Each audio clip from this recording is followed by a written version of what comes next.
The moment my dad raised his glass at our family barbecue, I knew something was wrong. He stood up in front of everyone, my aunts, cousins, neighbors, and smiled proudly. "Before we eat," he said loudly, "I have a special announcement." People clapped politely. I thought he was going to talk about my brother Jason finally getting a job. Instead, he pointed at me. "Sarah has decided to do something wonderful for her brother." I froze. My brother looked confused. Then my dad said the sentence that made the entire table go silent. "She's going to gift her house to Jason because he's the real man of the family." The crowd murmured in approval. Some even clapped. And that's when I realized something important. My father had already decided my future without asking me. But instead of interrupting him, I stayed quiet. Because sometimes the best revenge starts with letting people talk. My name is Sarah Mitchell. I'm living in Denver, Colorado, USA. I'm at 29 years old. 3 years earlier, I bought that house completely on my own. 2 jobs. Late nights. Student loans still hanging over my head. But I saved every dollar I could. While my brother Jason lived with our parents rent-free. While he figured things out. While he switched jobs every 6 months. My dad always defended him. Boys need time to become men. Apparently daughters didn't get the same patience. Growing up, the difference was obvious. Jason got a car at 17.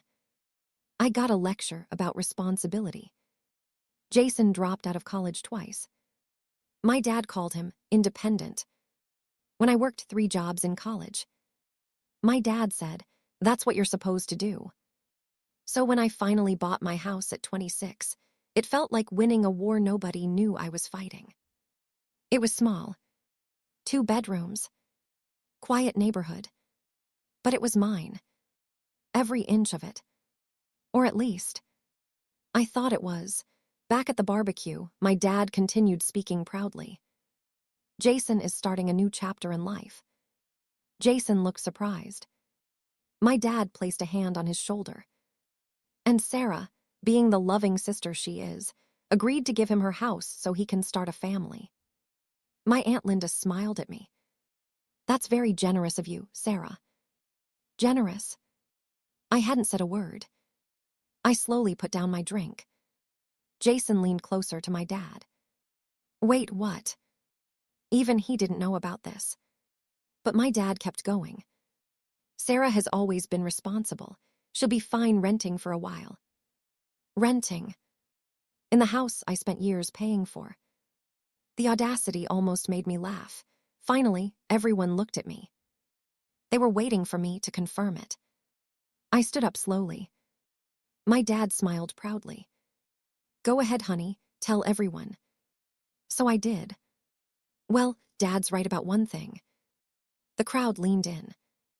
"My brother does need a place to live." Jason looked hopeful. My dad nodded confidently. "But there's one small detail he forgot to mention." "What's that?" my dad asked. I smiled calmly. "I never agreed to give anyone my house." The backyard fell silent.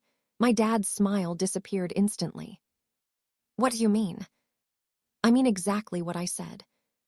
Jason looked embarrassed. "Dad, you told people already."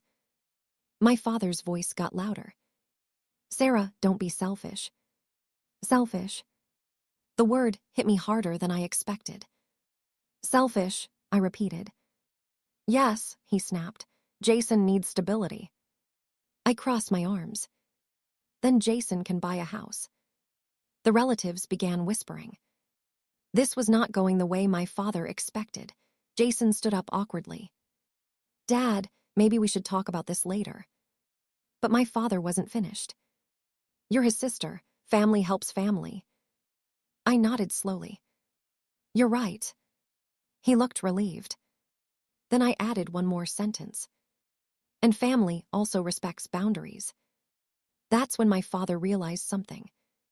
I wasn't backing down. "Not today." "Not ever." My father shook his head in disbelief. You wouldn't even have that house without this family. I almost laughed. Actually, I said calmly, I bought it myself. The silence grew heavier. Then I added something else. And there's something else you should know. Everyone looked confused, especially my dad. Last month, I continued, someone offered to buy that house. My father frowned. How much? I took a sip of lemonade. 3 times what I paid. Jason's eyes widened. My dad leaned forward. And you didn't sell. I smiled. Not yet. Because suddenly, I had a much better idea. Everyone at the barbecue was staring at me. My dad leaned forward. 3 times what you paid, he asked. I nodded calmly. Yeah. My Aunt Linda gasped. That's incredible. Jason looked shocked. How much is that? I shrugged. A little over $1.2 million. The entire table went silent. Even my dad looked stunned. But then something interesting happened. His expression changed. Instead of being happy for me, his eyes started calculating. Within seconds, my dad had already formed a new idea. Well, he said slowly, that actually solves everything. I raised an eyebrow. How? You sell the house, then give Jason part of the money so he can buy his own. There it was. The real reason behind his announcement. It was never about helping Jason. It was about controlling what I owned. I leaned back in my chair. That's not happening. My dad slammed his hand on the table. Sarah. The neighbors sitting nearby started looking over. But I didn't care anymore. Before my dad could continue arguing, someone spoke up. Jason. Dad, stop. Everyone turned toward him. Jason rubbed the back of his neck. This is getting weird. My dad frowned. We're talking about family. Jason shook his head. No, you're talking about Sarah's house like it's yours. The backyard went completely quiet. I wasn't expecting that. Honestly, I thought Jason would take my dad's side. But he didn't. Jason sighed. Dad, you can't just promise people someone else's property. My father looked furious. You're defending her. Jason shrugged. I'm defending common sense. Then he looked at me. For the record, I never asked for your house. That moment surprised me more than anything else that day. For years, my dad had pushed the idea that Jason deserved more. But Jason himself didn't seem to believe it. Maybe he was tired of it too. I stood up and looked around at everyone. Actually, I said, since we're all sharing announcements. My dad frowned. What now? I accepted the offer. Gasps spread across the table. You sold the house, Aunt Linda asked. Yep. Jason blinked. When? This morning. My father stared at me. You sold it without telling anyone. I smiled slightly. Well, it was my house. Dad looked furious. So where are you going to live now? I took another sip of lemonade. Oh, I already bought another place. Where? About 20 minutes outside the city. Jason laughed. Wait, you upgraded. I nodded. Bigger house, more land, and I paid cash. The silence was beautiful. My dad had expected me to struggle. Instead, I had leveled up. My father shook his head. You're unbelievable. I shrugged. Why? Because family is supposed to help each other. I nodded slowly. You're right. Then I looked him directly in the eye. But help is something you ask for. I paused.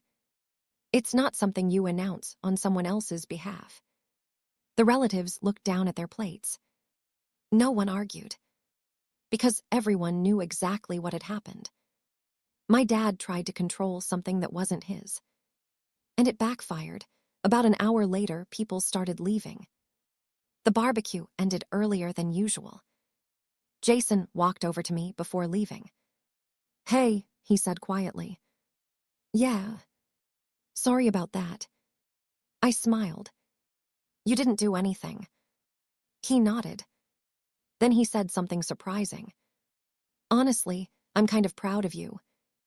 That was the first genuine thing anyone had said all day. 3 months later, I was sitting on the porch of my new house. It was quiet, peaceful, no family drama, no expectations, just the sound of the wind moving through the trees. That barbecue taught me something important. Some people think being the real man means getting what you want. But real strength is something else. It's standing up for what you built, even when the whole table expects you to give it away.